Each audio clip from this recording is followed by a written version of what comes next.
அன்பார்ந்த ஞானவழி YouTube channel நேயர்கள் அனைவருக்கும் வணக்கம். இந்த பதிவில் second hand two wheeler, car, கனரா வாகனம், வீடு, இரண்டாம் தார திருமணம் யாருக்கெல்லாம் இந்த 2024 வருடம் அமையும்? செகண்ட் ஹேண்டு பைக் யார் வாங்குவாங்க? காரு யார் வாங்குவாங்க? இரண்டாம் தார திருமணம் யாருக்கெல்லாம் நடக்கும்? எந்தெந்த வருடங்களில் பிறந்தவர்களுக்கு இந்த 2024 வருடம் செகண்ட் ஹேண்டு அமையும் அப்படிங்கிறத பற்றி இந்த பதிவில் பலன்கள் காண்போம். நம்முடைய ஞானவழி யூடியூப் சேனலை பார்த்து கொண்டிருக்கக்கூடிய அன்பர்கள், இதுவரை சப்ஸ்கிரைப் செய்யாத அன்பர்கள் மறக்காமல் சப்ஸ்கிரைப் செய்து கொடுக்க இருக்கின்ற ஆல் பட்டனை அழுத்திங்க. தினந்தோறும் ஜோதிட பலன்கள் பதிவிடப்படும். உடனுக்குடன் பார்த்து பயன்பெறுங்கள். நன்றி. 1979 இந்த வருடத்தில் சிம்ம ராசியில் சூரியன், ராகு, சுக்கிரன், சனி, குரு 1979 வருடம் ஆகஸ்ட் மாதம் சிம்மராசியில் 5 கிரக கூட்டணி 1979 வருடம் நிகழ்ந்தது. 80, 81, 82, 83, 84, 85, 1995 வரை 1995 வரை கும்பராசியில் சனி பகவான் சஞ்சாரம் செய்தார். இந்த இடைப்பட்ட வருடங்களில் பிறந்தவர்களுக்கு பெரும்பாலானவர்களுக்கு இன்னும் நல்ல வீடு அமையலை, இன்னும் நல்ல வேலையில் செட்டில் ஆகாமல் இருக்கிறார்கள். பெரும்பாலானவர்களுக்கு திருமணமே நடக்கலை. பெரும்பாலானவர்கள் திருமணம் செய்து டைவர்ஸ் ஆகி பிரிந்து விட்டார்கள். பெரும்பாலானவர்களுக்கு திருமணம் செய்து புத்திர பாக்கியம் இல்லை. இதற்கெல்லாம் என்ன காரணம் என்றால், இந்த காலகட்டத்தில் வலம் வந்த கிரக சூழ்நிலைகளே காரணம்.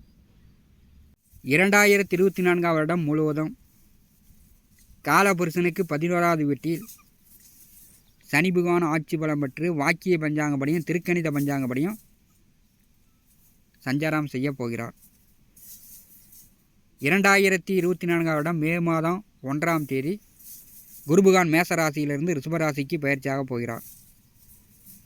காலபுருஷனுக்கு 12வது வீட்டில் ராகு பகவான் இந்த 2024 வருடம் முழுவதும் சஞ்சாரம் செய்கிறார். மேசம் முதல் மீனம் வரை 12 ராசி அன்பர்களுக்கும் 30 வயது, 35 வயது, 40 வயது, 45 வயது, இந்த 79லிருந்து 95 வருடம் வரை இந்த இடைப்பட்ட வருடங்களில் பிறந்தவர்களுக்கு தடைப்பட்டு தடுத்து கொண்டிருந்த தடைகள் அகலும். திருமணமாகி டைவர்ஸ் ஆகி பிரிந்தவர்களுக்கு இரண்டாம் தர திருமணம் நடக்கும். முதல் மனம் வரன் பார்த்து கொண்டிருப்பவர்களுக்கு வரன் உடனடியாக செட் ஆகும். வீம்பு பிடிச்சிக்கிட்டு இருக்கிறீங்க, அதாவது முதல் மனமே தான் எனக்கு வேணும், முதல் மனமே தான் நான் திருமணம் செய்வேன் அப்படின்னு வீம்பு பிடிச்சி கொண்டிருப்பவர்கள் அவரவர் சுய ஜாதகத்தை நன்கு பரிசீலனை செய்து நமக்கு முதல் மனம் நடக்குமா நடக்காதான்னு பார்த்து நீங்கள் ஒரு முடிவு எடுக்க வேண்டியதுதான். இல்லைன்னா வருடங்கள் கடக்கும், வயதாகிட்டே போவோம். நாம் இந்த உதாரண ஜாதகத்தை பார்க்கலாம். இந்த ஜாதகத்தினுடைய தந்தை பல வருடமாக, ஒரு 10 வருடமாக வரன் பார்த்து கொண்டிருக்கிறார். இது வேணாம், அது வேணாம், இது வேணாம், அது வேணாம் அப்படின்னு இந்த ஜாதகன் காலத்தை கடத்தி விட்டார். இவருக்கு முதல் மனம் தான் நடக்குமா அல்லது செகண்ட் ஹேண்டு இரண்டாம் தரம் தான் நடக்குமா அப்படின்னு பார்க்கலாம். இது ஒரு உதாரண ஜாதகம். 5/6/1984 இரவு 2 மணிக்கு பிறந்த ஆண் ஜாதகம். மீன லக்கணம், ஆயில்ய நட்சத்திரம், 3ஆம் பாதம், கடக ராசி. இந்த ஜாதகன் ஒரு 10 ஆண்டு காலமாக வரன் பார்த்து கொண்டே இருக்கிறார்கள். இது வேண்டாம், அது வேண்டாம், இது வேண்டாம், அது வேண்டாம் அப்படின்னு காலத்தை கடத்தி விட்டார். இவருக்கு தற்போது 40 வயது நெருங்கி கொண்டிருக்கிறது. எல்லோருக்குமே குடும்ப வாழ்க்கை முதல்ல வந்து திருமண வயதில் வந்தவுடன் திருமணம் நடக்க வேண்டும். திருமணம் நடப்பதற்கு முதல்ல வந்து 2ஆம் வீட்டின் அதிபதி நல்ல நிலையில் இருக்க வேண்டும், அல்லது 2ஆம் இடம் கெடாமல் இருக்க வேண்டும். இந்த ஜாதகத்தில் பாருங்கள், 2ஆம் வீட்டின் அதிபதி 8ஆம் வீட்டில் விரையாதிபதி சனியுடன் கூட்டணி சேர்ந்து செவ்வாய் வக்கரம், சனி வக்கரம், லக்னாதிபதி குரு வக்கரம், இந்த 3 கிரகங்கள் வக்கரகதியில் இருக்கிறது. குடும்பஸ்தானாதிபதி வக்கரமடைந்து அஷ்டமத்திலே விரையாதிபதியுடன் கூட்டணி சேர்ந்திருக்கும் பொழுது இந்த ஜாதகனுக்கு பெரும்பாலும் செகண்ட் மேரேஜ் தான் அமையும். இவர்கள் என்னதான் பாடுபட்டு முதல் மனம்தான் செட் ஆகும் அப்படின்னு பார்த்தாலும் இவர்களுக்கு வந்து முதல் மன வாய்ப்பு குறைவு. இன்னொரு 10 வருஷம் பார்த்தாலும் திருமணம் அவ்வளோ சீக்கிரம் நடக்காது. பூர்வீக புண்ணியஸ்தானாதிபதி சந்திர பகவான் ஆட்சி பலம் பெற்றிருக்கிறார். இருந்தாலும் அவர் வந்து ஆயில்யம் நட்சத்திரம் 3ஆம் பாதத்தில் தோஷம் பெற்று விட்டார்.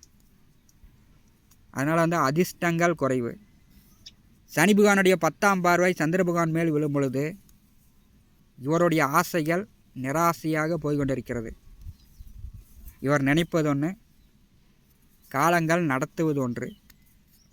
சனி பகவானுடைய பார்வையில் பூர்வீக புண்ணியஸ்தானம் அமர்ந்திருக்கும் பொழுது இந்த ஜாதகன் படிக்கும்போதே கல்லூரியில் ஹாஸ்டலில் தங்கி படித்தார். படித்து முடித்த உடனே வேலை கிடச்சி வெளியூர் தன்னுடைய பூர்வீகத்தை விட்டு பங்காளியும் வேண்டாம், சொந்த பந்த உறவுகளும் வேண்டாம் அப்படின்னு ஊரை விட்டு வேறிடம் போய் கட்டிய வீடு 2வது மாடி வீட்டை வாங்கி தற்போது குடியிருக்கிறார். இவருக்கு வீடும் செகண்ட் தான், வரக்கூடிய வரனும் செகண்டாக தான் வரும், உறுதியாகவே சொல்லிவிடலாம். சனியும் செவ்வாயும் வக்கரகதியில் விரையாதிபதி கூட்டணியில் குடும்பஸ்தானாதிபதி 8ஆம் வீட்டில் அமர்ந்திருக்கும் பொழுது செகண்ட் வரன் தான் அமையும். இவர்கள் எத்தனை இடம் வரன் பார்த்தாலும் இவர்களுக்கு ஜோதிடர்கள் சொல்வது பெரும்பாலும் ஏற்றுக்கொள்ள மாட்டார்கள். திருமணம் செய்த பிறகுதான் முழுமையாக நம்புவார்கள். தொழில்ஸ்தானாதிபதி ஆட்சி பலம் பெற்று 10ஆம் வீட்டில் இருக்கும் பொழுது மாதம் 1 லட்ச ரூபாய்க்கு மேல் சம்பளம் பெற்று வாங்கி கொண்டிருக்கிறார். நல்ல வசதி வாய்ப்புகள் இருக்கிறது. தற்போது இவருக்கு ஓடிக்கொண்டிருக்கக்கூடிய திசை வந்து சந்திர திசை. பெரும்பாலும் எந்த ஜாதகமாக இருந்தாலும் சரி, சூரிய சந்திர திசை நடக்கும்போது நாம் நினச்ச மாதிரி எதிர்பார்த்த மாதிரி வரன் செட் ஆகாது. அப்படியே கொடுக்குறேன் அப்படின்னாலும் நம்ம உடனே கல்யாணம் பண்ணிக்க வேண்டியதான். எதிர்பார்த்து கொண்டிருந்தால் காலங்கள் தாமதமாகும். கடைசி வரை திருமணம் ஆகாமல கூட வாழ்க்கை கடந்து விடும்.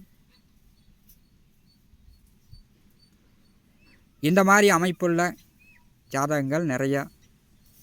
இந்த விரையாதிபதியாகப்பட்டவர் 2ஆம் வீட்டில் அமர்ந்தாலும் சரி, 7ஆம் இடமான கலத்திரக்காரகன் எந்த கிரகமாக இருந்தாலும் சரி, அந்த கலத்திரக்காரகனுடன் விரையாதிபதி கூட்டணி சேர்ந்தாலும் சரி, குடும்பஸ்தானாதிபதியுடன் கூட்டணி சேர்ந்தாலும் சரி, 4ஆம் இட சுகஸ்தானாதிபதியுடன் இந்த விரையாதிபதி கூட்டணி சேர்ந்தாலும் சரி, விரயம்தான் ஏற்படும். இவருக்கு வந்து கால விரயம் ஏற்பட்டு கொண்டு இருக்கிறது. இது மாதிரி எண்ணற்ற ஜாதகங்கள் 1984 பிறந்தவர்கள் எவ்வளோ பேர் திருமணம் ஆகாமல் இருக்கிறார்கள், எவ்வளோ பேர் நல்ல வேலை இல்லாமல் இருக்கிறார்கள், எவ்வளோ பேர் வண்டி வாகனங்கள் இல்லாமல் தத்தளித்து கொண்டிருக்கிறார்கள். அதற்கெல்லாம் ஒரு விடிவு காலம் 2024 வருடம் சனி பகவான் கும்பராசியில் சஞ்சாரம் செய்யும் பொழுது நிவர்த்தி ஆகும்.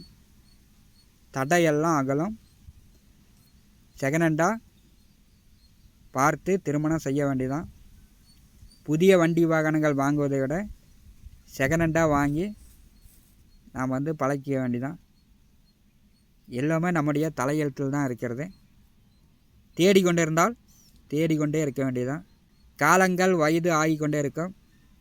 பெற்றோர்களும் எவ்வளோ முயற்சித்து பார்த்து முடியாமல் அவர்கள் மேல் நாம் பழிபாவம் சொல்லுவதற்கு வாய்ப்பில்லை. நம்முடைய ஜாதக அமைப்பை பார்த்து நாமளே அதற்கு தகுந்த மாதிரி முடிவெடுத்து வாழ்க்கையை அமைத்து கொள்வது அவரவருக்கு சிறப்பானதாக இருக்கும். இந்த ஜாதகருக்கு சனிச்செவ்வாய் பார்வை குடும்பஸ்தானத்திற்கு இருக்கிறது. குருபகவான் பார்வையும் குடும்பஸ்தானத்திற்கு இருக்கிறது.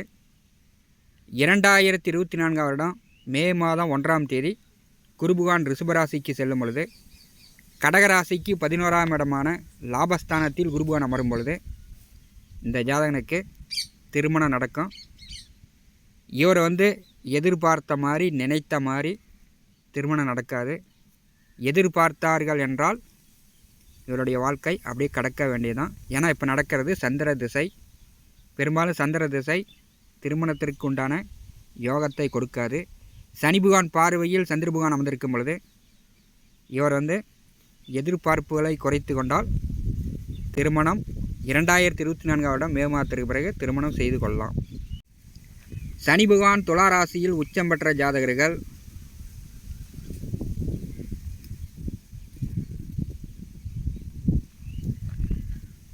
மகர ராசியில் சனி பகவான் ஆட்சி பலம் பெற்ற ஜாதகர்கள், கும்பராசியில் சனி பகவான் ஆட்சி பலம் பெற்ற ஜாதகர்கள், மேச ராசியில் சனி பகவான் நேசம் பெற்ற ஜாதகர்கள், சனி செவ்வாயுடன் கூட்டணி சேர்ந்த ஜாதகர்கள் பெரும்பாலும் வண்டி வாகனங்கள் வாங்கும்போது செகண்ட் இரண்டாவதாக வாங்கிறது நல்லது.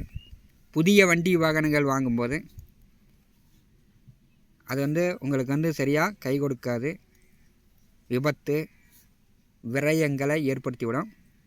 செகண்ட் துலாம், மகரம், கும்பம், மேசம் இந்த 4 ராசிகளில் சனி பகவான் அமர்ந்த ஜாதகர்கள், செவ்வாயுடன் சனி கூட்டணி சேர்ந்த ஜாதகர்கள் செகண்ட் தான் இவர்களுக்கு பெரும்பாலும் அமையும். வாழ்க்கையாக இருந்தாலும் சரி, வண்டி வாகனமாக இருந்தாலும் சரி, செகண்ட் இவர்களுக்கு நிம்மதியான நிறைவான வசதிகளை கொடுக்கும். 1979, 1995 இந்த இடைப்பட்ட காலங்களில் இருக்கக்கூடியவர்கள், அதாவது சனி பகவான் சிம்மராசியிலிருந்து கும்பராசி வரை சஞ்சாரம் செய்த இந்த இடைப்பட்ட வருடங்களில் பிறந்தவர்களுக்கு வாழ்க்கை இன்னும் நிம்மதியான சந்தோஷமான ஒரு நிலையை கொடுக்கவில்லை. இந்த காலகட்டத்தில் பிறந்தவர்கள் பெரும்பாலும் தொழில் அதிபர்களாக நல்ல வசதி வாய்ப்புகள் பெற்றவர்களாகவும் இருக்கிறார்கள். சில பேருக்கு செவ்வாய் சனி கூட்டணி சேர்ந்தவர்கள் வாழ்க்கை பெரும்பாலும் கஷ்டத்தில் தான் இருக்கிறது. இந்த செவ்வாய் சனி கூட்டணி சேர்ந்தவர்கள் 2024 வருடம் 11ஆம் வீட்டிலே காலபுருஷனுக்கு 11ஆம் வீட்டிலே சனி பகவான் ஆட்சி பலம் பெற்று சஞ்சாரம் செய்யும் பொழுது குரு பகவான் காலபுருஷனுக்கு 2வது வீட்டிற்கு மே மாதம் 1ஆம் தேதி பெயர்ச்சி ஆகும் பொழுது கண்டிப்பாக செகண்ட் வண்டி வாகனம், வீடு, திருமணம் செகண்டாக மிகச்சிறப்பாக அமையும். இதுவரை திருமணம் இல்லாதவர்களாக இருந்தாலும் சரி, திருமணம் ஆனவர்களாக இருந்தாலும் சரி, வாழ்க்கை இனிமேட்டு சிறப்பாக மகிழ்வாக இருக்கப் போகிறது. இது மாதிரி வேறொரு ஜாதக பதிவுடன் மீண்டும் நம்முடைய ஞானவழி யூடியூப் சேனலில் சந்திக்கிறேன். அனைவருக்கும் நன்றி, வணக்கம்.